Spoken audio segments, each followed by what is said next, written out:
এই সহকর্মী রিফাত মির্জা যোগ দিয়েছিলেন নোয়াখালী থেকে।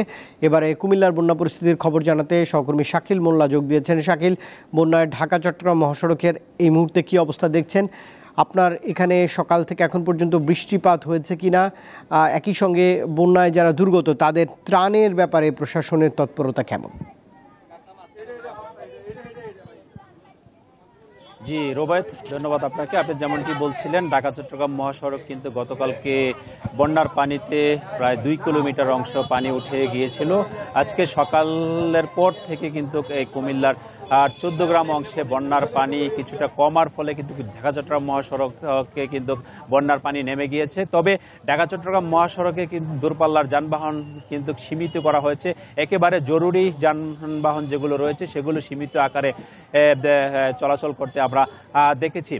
তবে কুমিল্লার 14 গ্রাম এবং কুমিল্লার গুমতির যে পানি ভারত থেকে নেমে আসা যেই এই ঢলে কুমিল্লায় বন্যা ভয়াবহ আকার ধারণ করেছে, সেই গুমতির পানি কিন্তু দুপুরের পর থেকে কিন্তু কিছুটা কমতে শুরু করেছে। তবে এখনও কিন্তু বিপদসীমার প্রায় 100 সেন্টিমিটার উপর দিয়ে প্রভাবিত হচ্ছে। অপরদিকে যারা এই বানের পানিতে আটকা পড়েছে তারা কিন্তু অসহায় অবস্থায় আছে। আমি স্থানীয়দের সাথে আজকে কথা বলছি, তারা যেমনটি বলছেন যে তারা বাড়িঘর সম্পূর্ণ পানির নিচে তলিয়ে গিয়েছে এবং তাদের জন্য যে আশ্রয় কেন্দ্র করা হয়েছে সেই আশ্রয় কেন্দ্রগুলো তাদের বাড়ি থেকে কিছুটা দূরে হওয়ায় কিন্তু তারা আশ্রয় কেন্দ্রে যেতে অনীহা প্রকাশ করছে। তারা বলছেন যে আমরা বাড়ি থেকে আসবাবপত্র সহ জরুরি কিছুই সরাতে পারিনি, আমাদের বাড়িঘর রেখে কিছুটা দূরে কেন্দ্রে যাওয়া আমাদের জন্য আসলে সম্ভব নয়, কারণ বাড়ির জন্য তারা আসলে বাড়ি পাহারা দিচ্ছেন।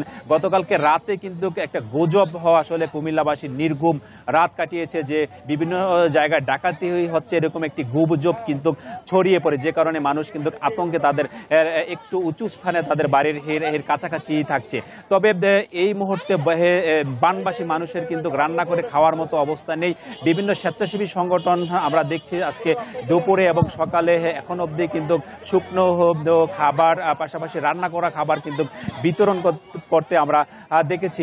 তবে 14 গ্রাম সদর এবং তিতাসের বন্যা পরিস্থিতিটা কিছুটা উন্নতি হলেও অপরদিকে গতকালকে রাতে যে বুড়িচং উপজেলার বুড়বুড়িয়া নামক স্থানে গুমতির প্রতিরক্ষা বাঁধ যেটি ভেঙে নতুন করে বুড়িচং এবং ব্রাহ্মণপাড়া এলাকা প্লাবিত হয়েছে, ওই 2 উপজেলার মানুষের কিন্তু চরম বন্যা পরিস্থিতি চরম আকার ধারণ করেছে। তারা আমরা দেখেছি তাদেরকে উদ্ধার করার জন্য বিভিন্ন স্বেচ্ছাসেবী সংগঠন তারা যোগ দিয়েছে। তবে নৌকা এবং উদ্ধার সামগ্রী পর্যাপ্ত না থাকার কারণে কিন্তু উদ্ধার কার্যক্রম ব্যাহত হচ্ছে।